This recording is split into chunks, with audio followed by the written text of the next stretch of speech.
சரி சரிடா நான் பண்ணுறேன்டா. ஆமாம் கொஞ்சம் வேலையாக இருக்கிறேன்டா. சரி ப்ரோ.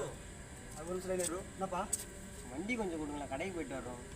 அது என்பா கேட்குறேன். வண்டிக்கு ஆக்சிடென்ட் ஆச்சுப்பா. முன்னாடி வண்டி வச்சிருந்தியே.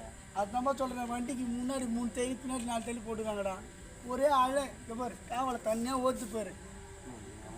சத்தியமாடா குளுக்கோஸ் போட்டு போய் உள்ளே கலத்துக்கிறேன். எங்கள் அம்மா கூட கேட்குறேன் ஃபோன் பண்ணி போய். பரவாயில்ல உண்மையில நம்பிக்கை இருக்குது. ஐயோ என் வண்டி வச்சு அழகாவது. ஐயோ காலைல தானே ஆப்பிள்லாம் ஊற்றி விட்டேன்டா. இதெல்லாம் உனக்கே வர இல்லையா? நான் சத்தியமாக நான் போய் சொல்லணும், நீங்களே சொல்லிக்கிறேண்ணா. சரி நான் நம்புறேன் ஒன்று. நான் வண்டி வேணாம் ஒன்றே வேணாம் ஒன்று நான் பண்ணேன். வேறு உண்மையில தானே போய் சொல்லணும். நான் பரவாயில்ல என்ன பண்ணேன்.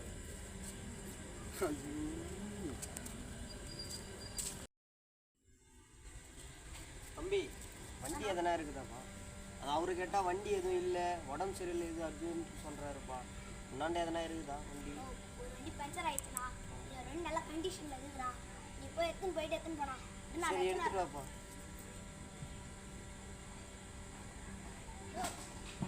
வண்டி எப்படி பக்கா கண்டிஷனில் இருக்குது. என்னடா இந்த வண்டியாடா டே? நோ இதான் நான் சூப்பர் வண்டி.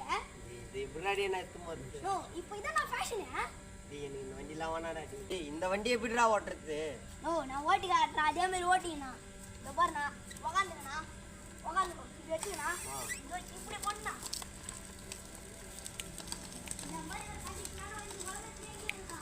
போது பாஸ் பைக் இது ஒன்றுண்ணா.